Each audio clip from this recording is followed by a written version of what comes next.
अब आप देखेंगे मौर्य साम्राज्य के बारे में, मौर्य एम्पायर के बारे में, और इससे जुड़े भी महत्वपूर्ण पॉइंट आप लोग याद रखिएगा, महत्वपूर्ण तथ्य आप लोग याद रखिएगा। इससे भी आपकी परीक्षा में क्वेश्चंस पूछे जाते हैं। तो सबसे पहले तो आप लोगों से यही पूछ लेगा कि मौर्य साम्राज्य की स्थापना किसने की थी। मौर्य साम्राज्य की स्थापना किसने की थी? तो ये था चंद्रगुप्त मौर्य। इसका जन्म हुआ था 345 ईसा पूर्व में, बीसी में। याद रखिए, एडी अभी नहीं आई है, ठीक है। मौर्य वंश का संस्थापक कौन था? चंद्रगुप्त मौर्य। और इसका जन्म कब हुआ था? 345 ईसा पूर्व में। और जस्टिन ने चंद्रगुप्त मौर्य को सेंडोकोटस कहा था। अगर आपसे पूछ ले कि सेंडोकोटस नाम किसका था, तो चंद्रगुप्त मौर्य का। किसने दिया था? जस्टिन ने। और जिसकी पहचान विलियम जोन्स ने चंद्रगुप्त मौर्य से की थी। और विशाखादत्त कृत मुद्रा राक्षस में चंद्रगुप्त मौर्य के लिए ब्रिसल आशय निम्न कुल में उत्पन्न शब्द का प्रयोग किया था। तो आप लोगों से पूछे कि विशाखादत्त की कृति का नाम क्या है? मुद्रा राक्षस। या पूछे कि मुद्रा राक्षस का लेखक कौन है? विशाखादत्त। और आप देखें, घनानंद को हराने में चाणक्य, चाणक्य का नाम सुने आप लोग? कौटिल्य, जिसे विष्णुगुप्त के नाम से भी आप लोग जानते हैं। तो घनानंद को हराने में चाणक्य ने चंद्रगुप्त मौर्य की मदद की थी, जो बाद में चंद्रगुप्त का प्रधानमंत्री बना था। और इसके द्वारा लिखित पुस्तक कौन सी है? अर्थशास्त्र है। चाणक्य की कीर्ति का नाम है, पुस्तक का नाम है अर्थशास्त्र। ये कई बार पूछ लेता है कि अर्थशास्त्र के लेखक कौन थे। तो कौटिल्य, विष्णुगुप्त, चाणक्य, एक ही नाम है, एक ही व्यक्ति है। और जिसका संबंध राजनीति से है। किसका? अर्थशास्त्र का। आप लोगों को ऐसी लग रहा होगा कि अर्थव्यवस्था से संबंधित है ये किताब, नहीं, राजनीति से संबंधित है। और चंद्रगुप्त मगध की राजगद्दी पर 322 ईसा पूर्व में बैठा था। चंद्रगुप्त मगध की राजगद्दी पर कब बैठता है? 322 ईसा पूर्व में। और चंद्रगुप्त जैन धर्म का अनुयायी था। किसका? जैन धर्म को मानता था। और चंद्रगुप्त ने अपना अंतिम समय कर्नाटक के सेवर्ण बेलगोला नामक स्थान पर बिताया था। यह भी क्वेश्चंस कई बार पूछ लेता है कि चंद्रगुप्त मौर्य ने अपना अंतिम समय कहां बिताया था? कर्नाटक के सेवर्ण बेलगोला नामक स्थान पर बिताया था इसने। ये भी याद रखिएगा। और आप देखेंगे कि चंद्रगुप्त मौर्य ने 305 ईसा पूर्व में सेलुकस निकेटर को हराया था। और सेलुकस निकेटर ने अपनी पुत्री कार्नेलिया की शादी चंद्रगुप्त मौर्य के साथ कर दी थी। युद्ध की संधि की शर्तों के अनुसार आप देखिए 4 प्रांत काबुल, कंधार, हेरात और मकरान चंद्रगुप्त को दे दिए थे। किसने? सेलुकस निकेटर ने। एक तरह से आप लोग कहिए कि दहेज प्रथा था कि वो हार गया, उसने अपनी पुत्री की शादी चंद्रगुप्त मौर्य से कर दी और ये 4 क्षेत्र उसे एक तरह से दहेज में दे दिए। चंद्रगुप्त मौर्य ने जैनी गुरु भद्रबाहु से जैन धर्म की दीक्षा ली थी। मेगास्थनीज सेलुकस निकेटर द्वारा राजदूत था और जो चंद्रगुप्त दरबार में रहता था। मेगास्थनीज सेलुकस निकेटर का राजदूत था जो चंद्रगुप्त मौर्य के दरबार में रहता था। और मेगास्थनीज के द्वारा एक किताब लिखी ली गई, इसका नाम है इंडिका। क्या? इंडिका के कौन है लेखक? मेगास्थनीज। मेगास्थनीज के अनुसार सम्राट का जनता के सामने आने के अवसरों पर शोभा यात्रा के रूप में जश्न मनाया जाता था। उन्हें एक सोने की पालकी में ले जाया जाता था। उनके अंगरक्षक सोने और चांदी से अलंकृत हाथियों पर सवार रहते थे। कुछ अंगरक्षक पेड़ों को लेकर चलते थे और कहते हैं कि इन पेड़ों पर प्रशिक्षित तोतों का झुंड रहता था। यानी आप लोग कह सकते हैं कि सिक्योरिटी इतनी रहती थी टाइट। और जो सम्राट के सिर के चारों तरफ चक्कर लगाता रहता। और राजा सामान्यतः हथियारबंद महिलाओं से घिरे होते थे। और उनके खाना खाने के पहले खास नौकर को उस खाने को चखा जाता था। यानी कि वो खाना खाएं उससे पहले किसी नौकर को, खास नौकर को वो खाना खाना होता है, देखना होता था कि इसमें कुछ मिला हो तो नहीं है, जहर तो नहीं है। वे लगातार 2 रात एक ही कमरे में नहीं सोते थे, इतना इन्हें डर सताता था। और पाटलिपुत्र के बारे में, पाटलिपुत्र एक विशाल प्राचीर से घिरा है और जिसमें आप देखिए 570 बुर्ज और 64 द्वार हैं। 2 और 3 मंजिल वाली ये घर लकड़ी और कच्ची ईंटों से बनी है। और राजा का महल भी काठ का बना है और जिसे पत्थर की नक्काशी से अलंकृत किया गया है। और यह चारों तरफ से उद्यानों, चिड़ियों के लिए बने सभी बसेरों से घिरा हुआ है। चंद्रगुप्त मौर्य और सेलुकस के बीच युद्ध का वर्णन एपियानस ने किया। प्लूटार्क के अनुसार चंद्रगुप्त ने सेलूकस को 5000 हाथी उपहार में दिए थे। और चंद्रगुप्त मौर्य की मृत्यु आप देखिए 298 ईसा पूर्व में सैवण गोला में उपवास के दौरान हुई थी। फिर आप देखते हैं कि इसका बेटा आता है, बिंदुसार आ जाता है। चंद्रगुप्त मौर्य का उत्तराधिकारी बिंदुसार हुआ, जो आप देखें कि 298 ईसा पूर्व में मगध की राजगद्दी पर बैठता है। और इसे अमित घात के नाम से भी जानते हैं। अमित घात का मतलब होता है शत्रु विनाशक। तो ये भी आप लोग, बिंदुसार अजीबक संप्रदाय का अनुयायी था और अजीबक संप्रदाय की स्थापना मक्खली पुत्र गोसाल ने की थी। और वायु पुराण में बिंदुसार को भद्दसार या वारीसार कहा गया है। स्टेवो के अनुसार सीरियन नरेश एंटीयोकस ने बिंदुसार के दरबार में डाइमेकस नामक राजदूत भेजा और इसे ही मेगस्थनीज का उत्तराधिकारी माना जाता है। और जैन ग्रंथों में बिंदुसार को सिंहसेन कहा गया। और बिंदुसार के शासनकाल में तक्षशिला, सिंधु एवं झेलम नदी के बीच में हुए 2 विद्रोहों का वर्णन है। इस विद्रोह को दबाने के लिए बिंदुसार ने पहले सुसीम को और बाद में अशोक को भेजा था। और एथिनियस के अनुसार बिंदुसार ने सीरिया के शासक एंटीयोकस एक से मदिरा, सूखे अंजीर और एक दार्शनिक भेजने की प्रार्थना भी की थी। बौद्ध विद्वान तारानाथ ने बिंदुसार को 16 राज्यों का विजेता बताया है। बिंदुसार की सभा में 500 सदस्यों वाली एक मंत्रिपरिषद थी जिसका प्रधान खल्लाटक था। ये भी आप लोग याद रखिएगा। बिंदुसार के बाद आप देखिए अशोक का नंबर आ जाता है। बिंदुसार का उत्तराधिकारी अशोक महान होता है, जो 269 ईसा पूर्व में मगध की गद्दी पर बैठता है। अशोक के पिता का नाम, अशोक की माता का नाम आप देखेंगे सुभद्रांगी था और दिव्यावदान के अनुसार। और याद रखिए इसके पिता का नाम बिंदुसार ही है। राजगद्दी पर बैठने के समय अशोक अवंती का राज्यपाल हुआ करता था। कहाँ का? अवंती का।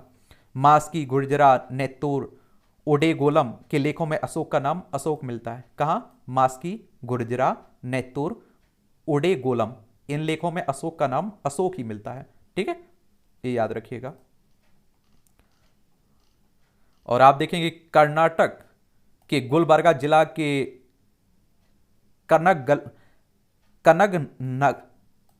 कनगनहल्ली से प्राप्त उभारदार मूर्ति शिल्प, रिलीफ स्कल्पचर शिलालेखों में अशोक के प्रस्तर रूप चित्र के साथ राजा अशोक उल्लिखित है।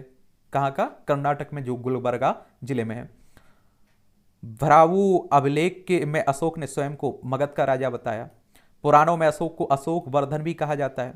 अशोक ने अपने अभिषेक के 8 वर्ष बाद लगभग 261 ईसा पूर्व में कलिंग पर आक्रमण किया और कलिंग की राजधानी तोसली पर अधिकार कर लिया था।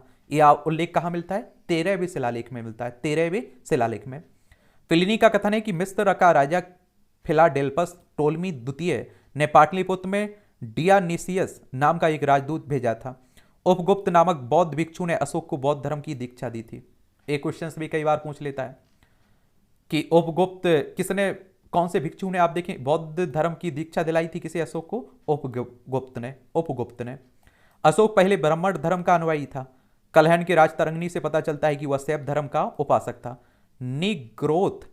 ग्रोध के प्रवचन सुनकर उसने बौद्ध धर्म को अपना लिया था। ये आप लोग देखिए, ये भी क्वेश्चंस कई बार पूछ लेता है कि राजतरंगिणी के लेखक कौन है? तो कलहन की कृति का क्या नाम है? राजतरंगिणी। अहरोरा लेख में यह घोषणा की गई है कि अशोक व्यक्तिगत रूप से बौद्ध धर्म का अनुयायी था। और अशोक के प्रमुख शिलालेख, उनमें वर्णित विषय देख लीजिए। इनसे शिलालेखों से भी आप देखते हैं कि क्वेश्चंस कई बार पूछ लेता है। क्या? कई बार पूछ लेता है। अगर हम लोग पहले शिलालेख को पढ़ें तो इसमें पशु बलि को निंदा की गई है। इसमें पशु बलि की निंदा की गई है। दूसरे अगर शिलालेख में पढ़ें तो मनुष्य व पशु दोनों की चिकित्सा व्यवस्था का उल्लेख किया गया है। पहले में पशु बलि की निंदा की गई है, पशु हत्या को रोकने की बात की गई है। आप लोग समझिए सीधी सी बात। दूसरे में मनुष्य और पशु दोनों के लिए चिकित्सा व्यवस्था, हॉस्पिटल की आप लोग कह सकते हैं कि व्यवस्था की गई है। अगर तीसरे को आप लोग पढ़ें तो इसमें राजकीय अधिकारियों को यह आदेश दिया गया कि वे हर 5वें वर्ष के उपरांत दौरे पर जाएं। और इसमें कुछ धार्मिक नियमों का भी उल्लेख किया गया। किसने? तीसरे में। चौथे अगर आप लोग देखें शिलालेख में तो इसमें भैरी घोष की जगह धम्मघोष की घोषणा की गई है। 5वें में अगर आप देखें तो इसमें धर्म महामात्रों की नियुक्ति की जानकारी मिलती है। 6वें में आप देखेंगे इसमें आत्म नियंत्रण की शिक्षा दी गई है। 7वें 8वें में आप देखिए इसमें अशोक की तीर्थ यात्राओं का उल्लेख किया गया है। 9वें में आप देखें इसमें सच्ची भेंट और सच्चे शिष्टाचार का उल्लेख किया गया है। 10वें में आप देखें तो इसमें अशोक ने आदेश दिया कि राजा तथा उच्च अधिकारी हमेशा प्रजा के हित में सोचें। ये 10वें शिलालेख में देखने को मिलेगा। 11वें शिलालेख में इसमें धम्म की व्यवस्था की गई है। 12वें शिलालेख में इसमें स्त्री महामात्रों की नियुक्ति और सभी प्रकार के विचारों के सम्मान की बात कही गई है। और 13वें में आप देखेंगे कि इसमें कलिंग युद्ध का वर्णन और अशोक के हृदय परिवर्तन की बात कही गई है। और इसमें 5 यवन राजाओं के नामों का उल्लेख है जहां उसने धम्म विचारक भेजे थे। और कहते हैं कि कलिंग युद्ध के बाद ही आप देखिए इनका हृदय परिवर्तन हुआ, इन्होंने हिंसा छोड़ दी, अहिंसा का रास्ता अपना लिया। और कहते हैं कि यही मौर्य साम्राज्य के पतन का कारण भी बनता है। 14वें आप लोग शिलालेख में देखें तो अशोक ने जनता को धार्मिक जीवन बिताने के लिए प्रेरित भी किया।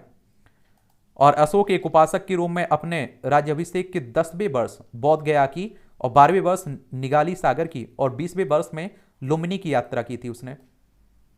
और अशोक ने अजीबकों को रहने हेतु बराबर की पहाड़ियों में 4 गुफाओं का निर्माण करवाया था। बराबर की पहाड़ियों में ये आप देखिए कर्ज, चौपार, सुदामा, विश्व झोपड़ी एक इसने अशोक ने बनवाई थी। अशोक के पौत्र दशरथ ने अजीबकों को नागार्जुन गुफा प्रदान की थी। कौन सी? नागार्जुन गुफा। और आप देखें अशोक के 7वें स्तंभ लेख में अजीबकों का उल्लेख किया गया है और महामात्रों को अजीबकों के हितों पर का ध्यान रखने के लिए कहा गया है इसमें। और आप देखेंगे अशोक ने बौद्ध धर्म के प्रचार के लिए अपने पुत्र महेंद्र और पुत्री संगमिता को श्रीलंका भेजा था। कहाँ? श्रीलंका। और बौद्ध परंपरा और उनकी लिपियों के अनुसार अशोक ने 84,000 स्तूपों का निर्माण करवाया था। कितना? 84,000। भारत में शिलालेख का विचलन सर्वप्रथम अशोक ने किया था। अशोक के शिलालेखों में आप देखिए ब्रह्मी, खरोष्टी, ग्रीक, अरमाइक लिपि का प्रयोग हुआ है। और ग्रीक और अरमाइक लिपि का अभिलेख अफगानिस्तान से है। खरोष्टी लिपि का अभिलेख साहवाजगढ़ी और मनसेहरा पाकिस्तान से, और शेष भारत से ब्रह्मी लिपि के अभिलेख मिलते हैं। यहाँ क्या मिलते हैं? अभिलेख मिलते हैं। ये भी आपको याद रखना चाहिए। आगे आप देखेंगे यहाँ आपके खरोष्टी लिपि दाईं से बाईं ओर लिखी जाती थी। खरोष्टी लिपि दाईं से बाईं ओर लिखी जाती थी। अशोक के अभिलेखों को 3 भागों में बांट सकते हैं, एक शिलालेख, दूसरा स्तंभलेख और तीसरा गुहालेख। अशोक के शिलालेखों की खोज आप देखें 1750 में पाद्रेटी फैंतलर ने की थी। फैंतलर ने, ये आप लोग याद रखिएगा। और इसकी संख्या 14 है। अशोक के अभिलेख पढ़ने में सबसे पहले सफलता 1837 में जेम्स प्रेंसेप ने की थी। प्रेंसेप ने ये आप लोग याद रखिए, 1837 की बात है। अशोक के स्तंभ लेखों की संख्या 7 है जो केवल ब्रह्मी लिपि में लिखे गए हैं। और देखिए ये मौर्य प्रांत है, राजधानी है उत्तरापथ, इसकी राजधानी क्या थी? तक्षशिला। अवंती राष्ट्र, उज्जैनी इसकी राजधानी। कलिंग, तोसली इसकी राजधानी थी। दक्षिणापथ, सुवर्णगिरी इसकी राजधानी थी। प्रासी, पूर्वी प्रांत, पाटलिपुत्र इसकी राजधानी थी। ये आप देखिए ये 6 अलग अलग स्थानों से जो आप देखते हैं कि अशोक के स्तंभ लेख मिलते हैं, इन्हें भी पढ़ लीजिए। प्रयाग स्तंभ लेख, यह पहले कौशाम्बी में स्थित था। इसे स्तंभ लेख को अकबर ने इलाहाबाद के किले में स्थापित कराया था। दिल्ली टोपरा, यह स्तंभ लेख फिरोज शाह तुगलक के द्वारा टोपरा से दिल्ली लाया गया था, ये भी याद रखिएगा। दिल्ली मेरठ लेख, पहले मेरठ में स्थित था यह स्तंभ लेख, फिरोज शाह द्वारा इसे दिल्ली लाया गया था। रामपुरवा, यह स्तंभ लेख चंपारण बिहार में स्थापित है। इसकी खोज 1872 में कार्लायल ने की थी। लोरिया अरेराज चंपारण बिहार में देखने को मिलेगा। लीरिया नंदनगढ़ चंपारण बिहार में स्थित स्तंभ पर मोर का चित्र बना हुआ है, ये भी याद रखिएगा। और कौशाम्बी अभिलेख को रानी का अभिलेख भी कहा जाता है। कौशाम्बी का जो अभिलेख है इसे रानी का क्या कहते हैं? अभिलेख कहते हैं। और अशोक का 7वां अभिलेख सबसे लंबा है। अशोक का सबसे छोटा स्तंभ लेख रुम्मनदेई का है। इसी में लुम्बिनी में धम्म यात्रा के दौरान अशोक द्वारा भू राजस्व की दर घटाकर आप देखिए एक 8वां भाग कर दिया था, और लुम्बिनी ग्राम का धार्मिक कर वली माफ कर दिया था। यहाँ आप देखिए कि अर्थशास्त्र में बड़े तीर्थ हैं ये। मंत्री, प्रधानमंत्री, पुरोहित, धर्म एवं दान विभाग का प्रधान, सेनापति, सैन्य विभाग का प्रधान, युवराज, राजपुत्र, द्वारिक, राजकीय द्वारक रक्षक, अंतर्वेदिक, अंतरपुरा का अध्यक्ष, समाहर्ता, आय का संग्रहकर्ता, सन्निधाता, राजकीय कोषाध्यक्ष, प्रशास्ता, कारागार का अध्यक्ष, परिदृष्टि, कमिश्नर, पोर, नगर का कोतवाल, व्यवहारिक प्रमुख, न्यायाधीश, और नायक, नगर रक्षा का अध्यक्ष, कर्मांतिक, उद्योगों एवं कारखानों का अध्यक्ष था। यानी कि आप लोग मंत्री परिषद कह सकते हैं। ये आप देखिए अशोक की मंत्री परिषद, अध्यक्ष, दंडपाल, सेना का सामान एकत्रित करने वाला, दुर्गपाल, दुर्ग का रक्षक, अंतपाल, सीमावर्ती दुर्गों का रक्षक होता था ये। आगे आप पढ़ेंगे ए महास्थान बांग्लादेश से प्राप्त सोहेगोरा का ताम्रपत्र अभिलेख में मौर्य काल में अकाल सूखा जैसे देवी प्रकोप के समय राज्य द्वारा राहत कार्य किए जाने का विवरण प्राप्त होता था। और प्रथम पृथक शिलालेख में यह घोषणा है कि सभी मनुष्य मेरे बच्चे हैं, यानी कि राजा के। और अशोक का सारी कुन्ना कंदहार अभिलेख ग्रीक और आर्मेइक भाषाओं में प्राप्त हुआ है। और साम्राज्य में मुख्यमंत्री एवं पुरोहित की नियुक्ति के पूर्व इनके चरित्र को काफी जांचा परखा जाता था, जिसे उबदा परीक्षण कहा जाता था। आज आप देखिए हमारे नेताओं के चरित्र का कोई लेना देना नहीं होता है। सम्राट की सहायता के लिए मंत्रिपरिषद होती थी, जिसमें आप देखिए सदस्यों की संख्या 12, 16 या 20 हुआ करती थी। अर्थशास्त्र में शीर्षस्थ अधिकारी के रूप में तीर्थ का उल्लेख मिलता है, जिसे महामात्य भी कहा जाता था। इसकी संख्या 18 थी। अर्थशास्त्र में चर जासूसों को भी कहा गया है। और अशोक के समय मौर्य साम्राज्य में प्रांतों की संख्या 5 थी। प्रांतों को चक्र कहा जाता था और प्रांतों के प्रशासक कुमार या आर्यपुत्र या फिर आप देखिए राष्ट्रिक कहलाते थे, ये भी याद रखिएगा। और प्रांतों का विभाजन विषय में किया गया था, जो विषयपति के अधीन हुआ करते थे। और प्रशासन की सबसे छोटी इकाई ग्राम थी, जिसका मुखिया ग्रामिक कहलाता था। प्रशासकों को में सबसे छोटा गोप था, जो 10 ग्रामों का शासन संभालता था। मेगास्थनीज के अनुसार नगर का प्रशासन 3 सदस्यों का एक मंडल करता था, जो आप देखें 6 समितियों में विभाजित था। प्रत्येक समिति में आप देखिए 5 सदस्य होते थे। कितने? 5 सदस्य होते थे। बिक्री कर के रूप में आप देखिए मूल्य का 10वां भाग वसूला जाता था। इसे बचाने वालों को मृत्युदंड दिया जाता था। मेगास्थनीज के अनुसार एग्रोनोमाई मार्ग निर्माण अधिकारी था। और जस्टिन के साथ चंद्रगुप्त मौर्य की सेना में लगभग 50,000 अश्वारोही सैनिक, 9,000 हाथी और 8,000 रथ थे। जस्टिन नामक यूनानी लेखक के अनुसार चंद्रगुप्त ने अपनी 6 लाख की फौज से सारे भारत को रौंद दिया था। यह बात सही भी हो सकती है और नहीं भी, लेकिन यह सही है कि चंद्रगुप्त ने पश्चिमोत्तर भारत को सेल्यूकस की गुलामी से मुक्त किया था। और जस्टिन ने चंद्रगुप्त की सेना को लुटेरों की सेना भी कहा है। क्या कहा है? लुटेरों की सेना भी कहा है। ये आप देख लीजिए। ये प्रशासनिक समिति उनके कार्य थे। प्रथम समिति ये आप देखिए उद्योग और शिल्प कार्य का निरीक्षण करती थी। द्वितीय समिति विदेशियों की देखरेख करती थी। तृतीय समिति जन्म मरण की विवरण रखना। चतुर्थ समिति व्यापार एवं वाणिज्य की देखभाल करना। पंचम समिति निर्मित वस्तुओं के विक्रय का निरीक्षण करना। षष्ठ बिक्री कर वसूल करना इनका काम था। और आप देखते हैं कि युद्ध क्षेत्र में सेना का नेतृत्व करने वाले अधिकारी नायक कहलाता था। सैन्य विभाग का सबसे बड़ा अधिकारी सेनापति होता था। प्लिनी नामक यूनानी लेखक के अनुसार चंद्रगुप्त की सेना में आप देखेंगे 6 लाख पैदल सिपाही, 30,000 आप देखिए घुड़सवार, 9,000 हाथी हुआ करते थे। तो आप समझ सकते हैं एक बड़ी सेना थी। मेगास्थनीज के अनुसार मौर्य सेना का रखरखाव 5 सदस्यीय 6 समितियां करती थी। और मौर्य प्रशासन में गुप्तचर विभाग महामात्य सर्प नामक अमात्य के अधीन था। और अर्थशास्त्र में गुप्तचर को गूढ़ पुरुष कहा गया। और एक ही स्थान पर रहकर कार्य करने वाले गुप्तचर को संस्था कहा जाता था। एक स्थान से दूसरे स्थान पर भ्रमण कार्य करने वाले गुप्तचर को संचार कहा जाता था। और ये सैन्य समिति उनके कार्य हो गए। प्रथम जल सेना की व्यवस्था करती थी। द्वितीय यातायात रसद की व्यवस्था। तृतीय पैदल सैनिकों की देखरेख। चतुर्थ अश्वारोहियों की सेना की देखरेख। पंचम गज सेना की देखरेख। षष्ठ रथ सेना की देखरेख करती थी ये समितियां। ठीक है। अशोक के समय जनपदीय न्यायालय के न्यायाधीशों को नाजुक कहा जाता था। क्या कहते थे? नाजुक कहते थे। और आप देखेंगे सरकारी, ये आप लोग देखिए सरकारी भूमि को सीता भूमि कहते थे। सरकारी भूमि को क्या कहते थे?